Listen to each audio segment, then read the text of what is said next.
The following program was provided by an independent producer solely responsible for its content. The opinions expressed do not necessarily represent the views of this station, its staff, board of directors, or underwriters.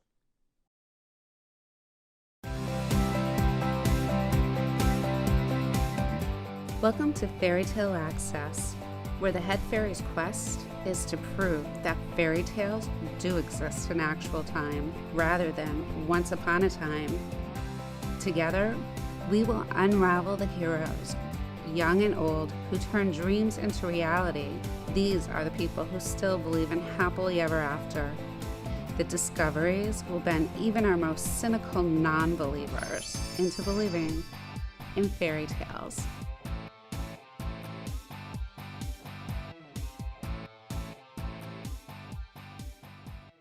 Hi, welcome to Fairy Tale Access. Today, I have a special story to share with you by voiceover actor Dan Roy.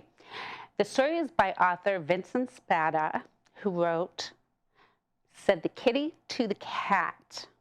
So, we hope you enjoy this segment, and after it's done, we're going to find out a little bit more about the voiceover actor.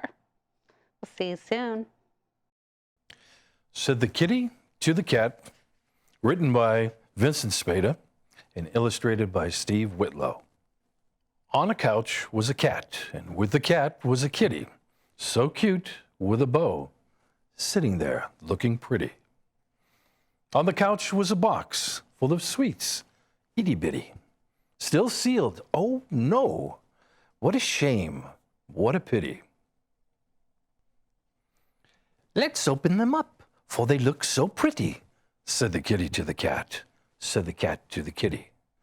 But the box is sealed. What a shame, what a pity, said the kitty to the cat, said the cat to the kitty. Let's ask the bird, said the cat to the kitty. She can open the box. She has a beak so pretty. But the bird was asleep. What a shame, what a pity. We can ask the dog, said the cat to the kitty.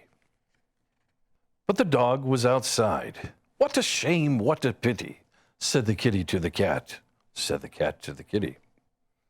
Let's ask the fish, said the cat to the kitty. She's ever so clever and really quite witty. But the fish was too busy. What a shame, what a pity, said the kitty to the cat, said the cat to the kitty. I guess we can't have them, those sweets, itty-bitty, said the kitty to the cat, said the cat to the kitty. But then they heard a noise outside and a ditty. Their owner had come home from her shopping in the city. They ran to the door, sitting there so pretty. The kitty groomed the cat, and the cat groomed the kitty. When their owner came inside from her shopping in the city, they asked her for the sweets, sitting there looking pretty. Of course, said the owner to her cat and her kitty. Those sweets are for you. I bought them in the city. Then she opened the box that was wrapped so pretty, and they ate all the sweets, both the cat and the kitty. Then they thanked their owner, giving kisses, itty-bitty, for the sweets that she'd bought on her visit to the city. And soon it was bedtime. What a shame, what a pity. But the day had been fun for the cat and the kitty. Good night and sleep tight. I love you, little pretty, said the kitty to the cat, said the cat to the kitty. Hi, welcome back to Fairy Tale Access. We hope you enjoyed that segment of Said the Kitty to the Cat by Vincent Spada. And thank you, Mr. Roy, for reading that for us. My pleasure. So how does one get to be a voice actor? How does that come about? Sometimes it's by accident, sometimes it's by choice, sometimes it's by just kind of life habits. Oddly, when I was very young, I had a lot of alone playtime. I had an older sister by 5 years, so I was kind of left to my own devices most of the time. And one of those things was recreating little worlds in my bedroom with teddy bears on suspenders. I was literally on the top bunk, so these guys would be flying and bouncing, and I would reenact some sort of space adventure. Back in my day, the moon program and all was in big swing, so I kind of parlayed that into anything I could do, and making these bears talk and stuff. Later on, So you changed the voices of all these I guys? probably wasn't aware of it, at that time, but the animation was coming on strong, in the late 50s and 60s, all sorts of developments, particular characters, that I'd like to watch, but I don't think I went through any specific, say, okay, this guy's going to sound like this, and the little one might have a smaller voice or whatever. Mostly just to kind of, kill some time and make the day pass if it was raining outside or what have you. Friends in the neighborhood, oddly enough, besides of all of us being involved in sports together, when it was a rainy day, we always collected at a friend of ours' house who had a basement that was sort of finished off, but bigger than a crawl space. And the nice thing was, it was too small for adults to come down into. So we would reenact, there was a series on at that time called Voyage to the Bottom of the Sea. I think probably a lot of people have heard of that. And we'd all take these roles and we'd be play acting, making up scripts, having fights inside the submarine and what have you. So it just kind of seemed that my life was kind of walking along this performance aspect, which really is, I think, at the heart of what voiceover, is. You sort of follow what gives you pleasure.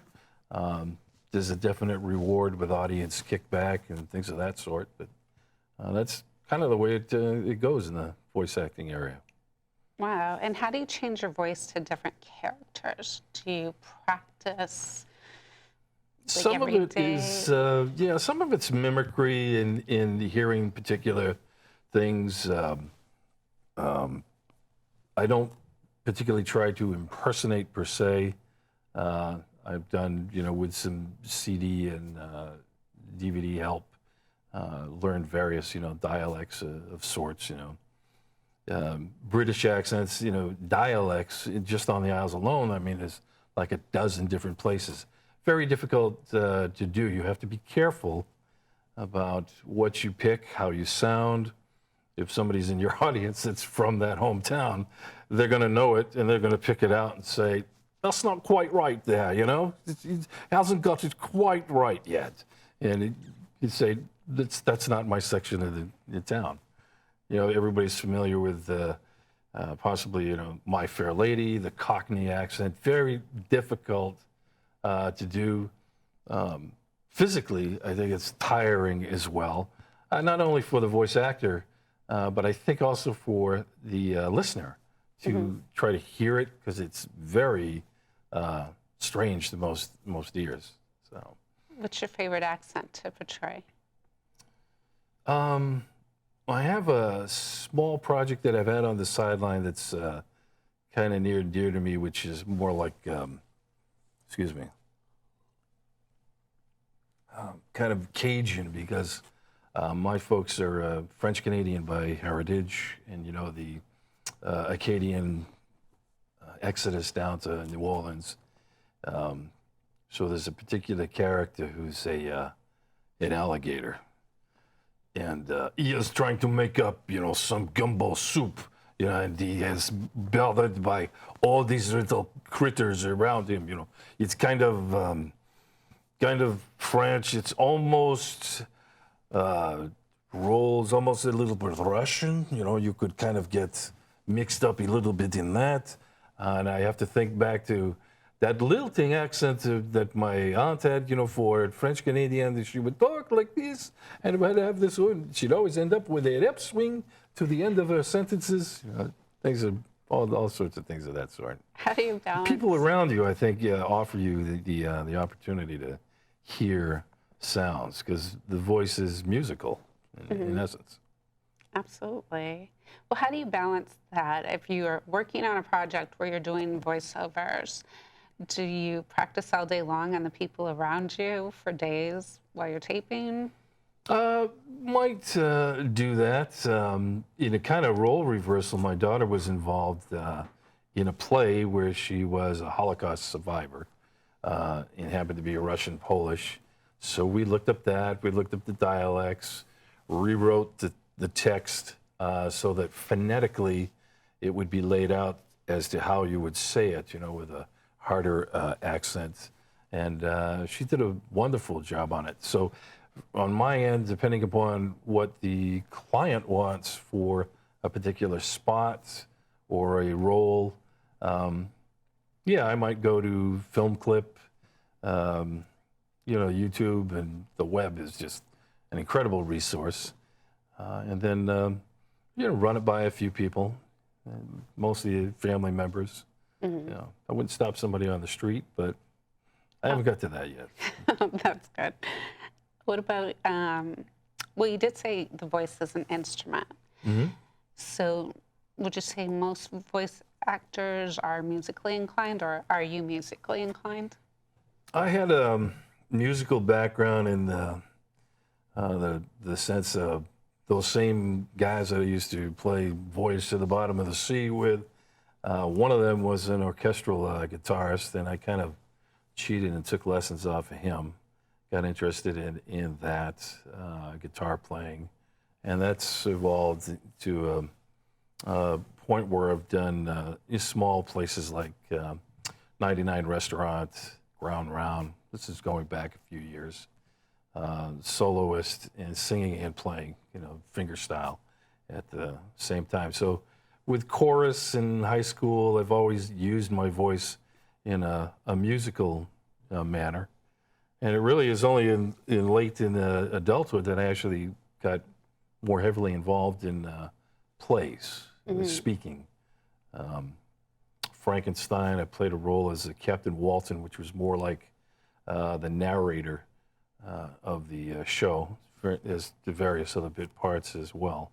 And even though it was a musical, most of that was all, speaking part. Well, when you're on the stage, that's more visual. So if you're a voiceover actor and you're in a studio taping, often not with somebody else there, but you're actually talking, you may be talking to somebody else. How do you visualize it? How do you use your imagination to create the scene that you're supposed to be in when it's automated? Well, if you're in the studio, again, if you're doing a spot for a client, commercial, for instance, I did a spot for the Fairy Tale Festival a number of years ago, and radio spot. So it was mainly speaking to younger people, children, adults as well, and trying to get was the wizard in there and speak a little bit, and that ran pretty much all the way through because I was at that time the master of ceremonies as the grand wizard or whatever for the festival that particular year. A very important part. So a lot of fun. The kids are fantastic. It's a wonderful event, and I'm glad to see that it's happening every year, and that it has its emphasis on reading and the joys behind all of that. Absolutely. Okay, so far, what's your favorite project that you've worked on for voice acting? Favorite project? I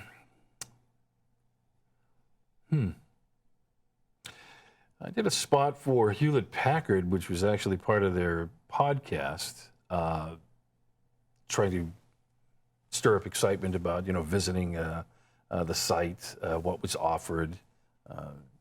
So it doesn't, I don't really have any particular favorite ones. I have some things in mind that I'd like to do, for the future. But in a lot of essence, voiceover work can be anywhere from 15 seconds to a minute. And what about reading an entire book? Audiobooks have always been a love of mine. I've been an avid reader since I was a child. And I think I saw that because my parents were the same way. And like most parents, we all entertain ourselves somehow with reading the same book over and over and over again to our children, that eventually you do something to try to spice it up, throw some different voices in there, do some crazy things, and hop around in the room, anything to add some magic to it. So that's with an audiobook more on young readers or even adult level. That's a real challenge, and I'd really love to get involved more in that. I'm aiming towards that as a future goal. Is there a particular book that you think would be a good challenge to start that for you? Going through the series, the Lee Curtis series for the Jack Reacher character, some of the earlier novels that he wrote for that character were particularly interesting.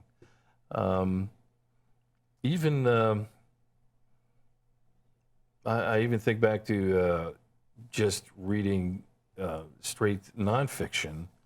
One book I've always been impressed by was The March of Folly by Barbara Tuchman, which takes various scenarios throughout history: the Trojan Horse, the Vietnam War, our own 1776 Revolutionary War, and how close we were to remaining allied to Great Britain at the time, and how much sentiment was there between people within England actually empathizing with what was happening in the colonies. A real different perspective, and just in spite and in the face of everything, that march just went on into where we are today. So bringing that to life would be particularly interesting. There's not a whole lot of dialogue in it, but it would be a straight read out of a nonfiction book. Would you change the accents to match the countries that the I'd give it a go, definitely. That would make Most it of that was Great Britain. There was there's some French involved in support, or various spots that they came in on during that. But sure. Awesome. So what's your favorite book of all time that you enjoyed reading? What stands out in your mind? Wow. There's so many to choose from. As far as children's books, for which reading is to them has given me probably the most enjoyment.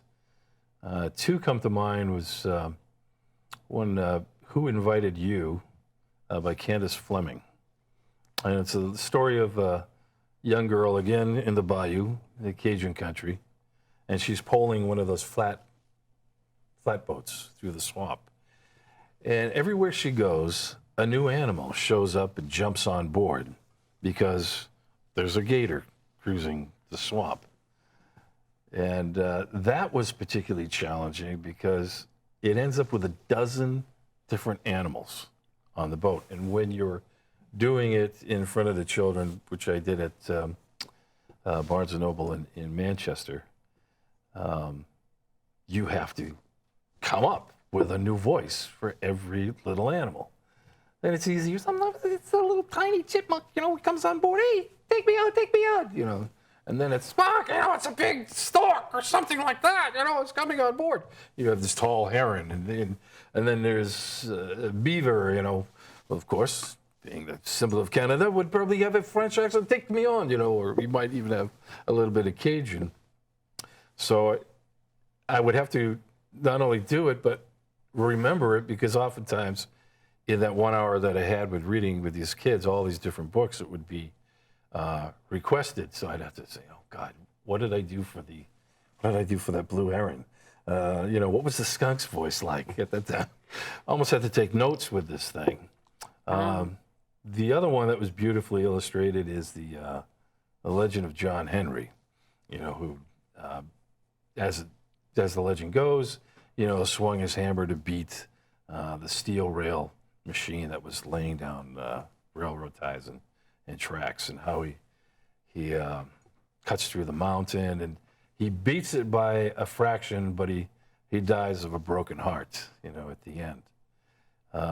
It's particularly a powerful story, and at the end there's kind of a legend in a song, sort of at the end, that you can still hear his hammer ringing if you listen really hard. It says that, so the legend says that he's buried under the White House lawn. Really? And Oh, wow. I never knew that until I actually read it. I knew how the story ended and all, but not about the continuance of that. And Wow, that's that's a interesting. pretty impressive story. So.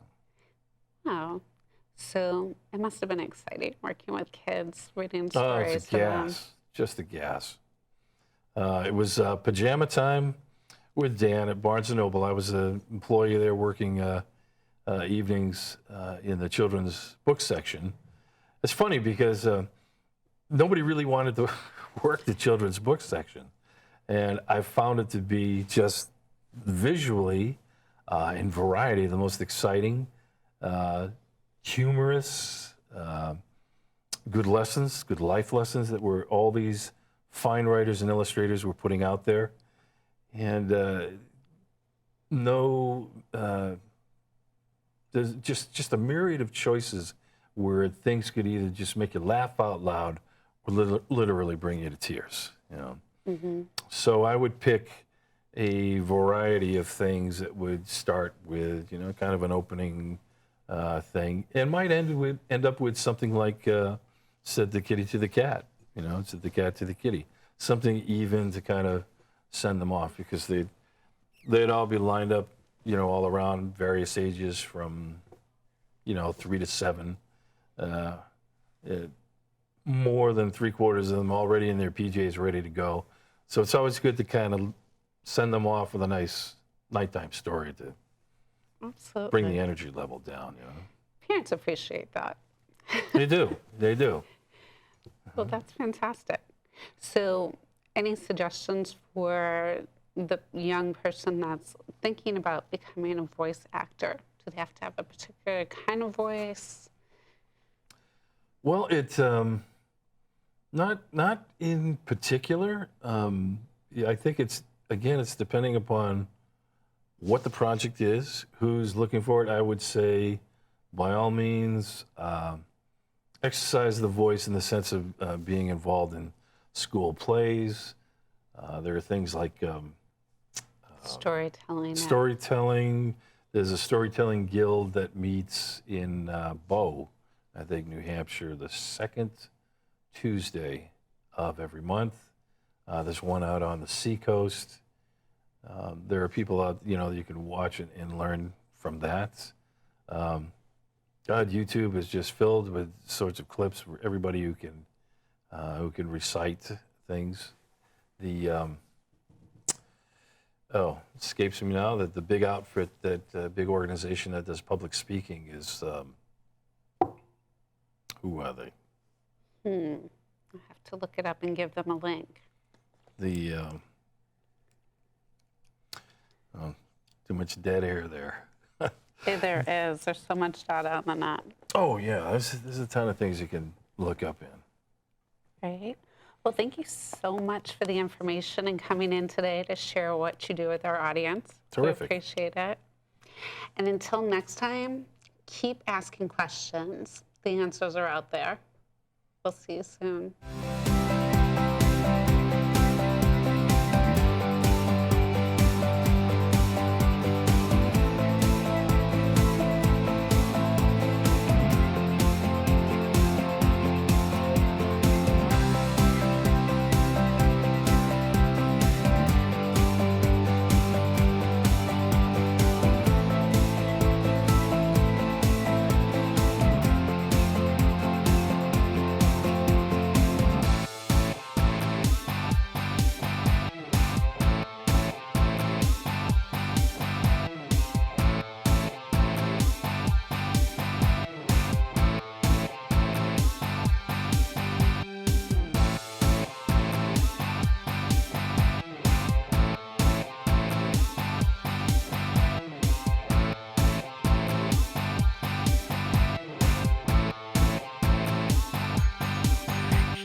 The preceding program was provided by an independent producer solely responsible for its content. The opinions expressed do not necessarily represent the views of this station, its staff, board of directors, or underwriters.